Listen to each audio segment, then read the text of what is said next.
Hello everybody, welcome back to another Botania tutorial. Now today's tutorial is going to be a little bit different from your normal tutorial you'll see, because we'll be going through this world like we've done in our cake farm tutorial, and we'll be going through explaining what is going on. Now the whole thing with this is we're going to do the two crops we haven't done, which is the carrots and potatoes. They're very similar to the wheat, which we have done already, you can see it over there. And we will be going through that. We'll explain the differences and why we have done them a little bit differently, because they are quite a bit different, so we'll go through that now.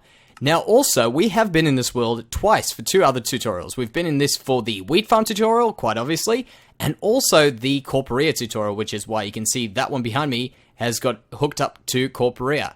So let's get to it. So here we are at the bottom of this big design over here. You can see what this is the wheat farm level, and it's all pretty much the same as what we've done in that one over there.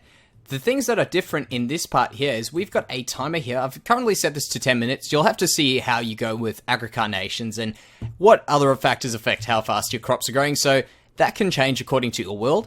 The next thing over here is we've got ourselves our pulse mana spreader going up through a whole bunch of these drums of the wild. So we've got 1, 2, 3, 4, 5, 6, 7. And the reason I've put so many in is because we want to break as many of these crops as possible. One won't break all of them, and going this many will definitely break all of them. So the next thing we'll see is we'll have a look at what lenses I've used. So I've got a mana prism in the middle here, and that has got a phantom and warp lens on it. So I've put the phantom lens on top of the warp lens with a slime ball in my in a crafting grid, placed them together, and we've got this, which looks like a phantom lens, but it's also got warp attached. Now, the reason I said that was because sometimes people get confused and flip them the wrong way and wonder why it doesn't work. So make sure it looks like the Phantom and not like the Warp Lens. The next thing over here is we have got our Efficiency Lens, and that's because we want this burst that comes through here to go quite a long way. Now, you'll see the way it goes. It goes all the way through here, hits that force relay there, goes to the bottom there, goes through that, and then another mana detector at the top, pops through to the other side and goes through the other three on that side before returning and filling that pool over there. So that's quite a big process, so we really do need quite a bit of efficiency on that burst, which does definitely carry it through. So we'll go up to the next level here. We've got our normal wheat stuff, now we've got our carrots. And you can see there's a few things that are a little bit different here. We've got a hopper over there, and we've also extended this out one block. Now this hopper over here is really there for the fact that we want to collect ourselves carrots.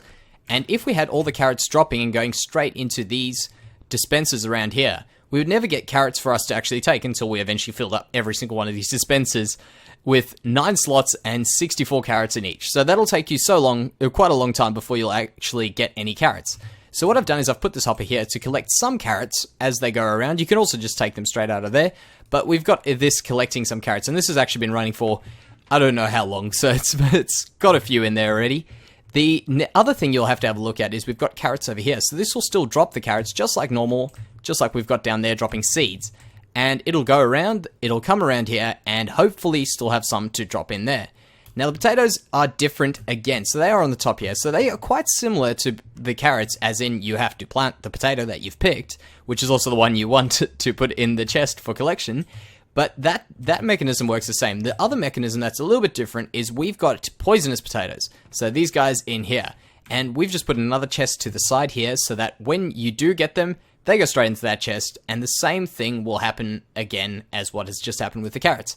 The other thing is, for those of you that have just come into this world, I'll explain what goes on in this mechanism here. So we've got ourselves mana detectors, which when they have a mana burst come through them, they send off a redstone signal. You can see that we've got redstone running along all these dispensers here, and that means that when you do have a redstone signal, it'll set all these dispensers off. Now that only gets done once these drums have broken everything, so everything's in a particular order so that we can get everything done. Now if you guys are a bit confused about this basic design, check out the wheat farm tutorial. There should be a link down in the description, and that'll show you how to build that one there, and the concept is pretty much exactly the same. One word of advice I can give you, if you are filling up with a whole bunch of, a few stacks of either carrots, potatoes, or seeds, I would recommend throwing a stack down per loop of the cart, because if you fill it up too much, the cart will slow down and it won't make it the full way. So just do them slowly but surely. There'll also be a world download in the description below, so check that out if you guys have got any questions. you might find the answers in having a look at the world. Also, if you got any questions, leave a comment down in the comment section below. If this does help you, which I hope it does help you, leave a like. Also, subscribe. We do a lot of tutorials. We've also got a Let's Play series, so check them out. Thank you very much, guys.